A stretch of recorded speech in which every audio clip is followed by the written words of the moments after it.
Good morning সকলোকে, কি খবৰ? মই ৰাতিপুৱা ওলালোঁ গা পা ধুই কলেজলৈ বুলি। আজি বহুত দিনৰ মূৰত ওলাইছোঁ কলেজ যাব।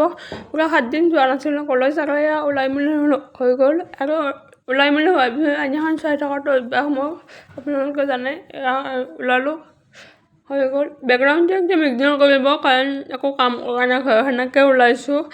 ওলাই আহিলোঁ। আজি বহুত দিন যোৱা নাছিলোঁ কলেজ। মানুহজনৰ এক্সিডেণ্ট হৈছিলে, যাৰ কাৰণে কলেজ যাব পৰা নাছিলোঁ। আজি অলপ ভাল পাইছে, ভাল পোৱাৰ কাৰণে ওলালোঁ। এক্সাম আহি আছে, সেইকাৰণে এক্সামলৈ আৰু বেছি দিন নাই, ফাইনেল এক্সাম যিহেতুকে, সেইকাৰণে মানে ৰিভাইজ কৰি আছে।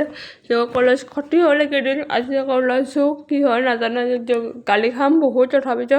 আৰু বৰষুণ দি আছিলে, ৰাস্তাৰ অৱস্থা একদম বেয়া হৈ আছে, এনেকৈ ওলাই আহিছোঁ। আহি পালোঁ কলেজ। বহুত দিনৰ মই কলেজ আহি মনটো কিবা এটা ভাল লাগিছে। বহুত দিন অহা নাছিলোঁ। এনেও কলেজ অহাৰ পিছত মনটো এনেও ভাল লাগি থাকে। আৰু গধূলি কলেজ ছুটি হ'ল, এতিয়া ঘৰত যাব ওলাইছোঁ। গোটেই দিনটো যেনেকৈ গ'ল। পিছফালে পালে বাৰু এনেকৈ অলপটি দেখাই দিছোঁ। আৰু ওলাই আহিলোঁ গোটেইকেইজনীয়ে। এতিয়া ঘৰলৈ যাওঁ, গধূলি হ'ল। গোটেই দিনটো আজি লিখোঁতে গ'ল। ইমান দিন কলেজ অহা নাছিলোঁ যে, সেইকাৰণে বহুত লিখিব দিছিলে। আজি সেইবোৰ লিখোঁতে গ'ল। আৰু কলেজৰ বাহিৰৰ পৰিৱেশটো অকণমান দেখুৱাই দিছোঁ। গধূলি সময়খিনি বহুত ধুনীয়া লাগে পৰিৱেশটো। আৰু দোকানত সোমালোঁ, পইচা দিব আছিলে, পইচা দিলোঁ। এতিয়া ঘৰত আহি পালোঁ। ঘৰত আহি পাই বহুত ভাগৰ লাগিছে। ঘৰত কিবা কিবি কাম কৰি কাপোৰ চাপোৰ সলাই এতিয়া ফ্ৰেছ হ'লোঁ। খাব লৈছোঁ গাখীৰ আৰু চক'চিপ্ছ।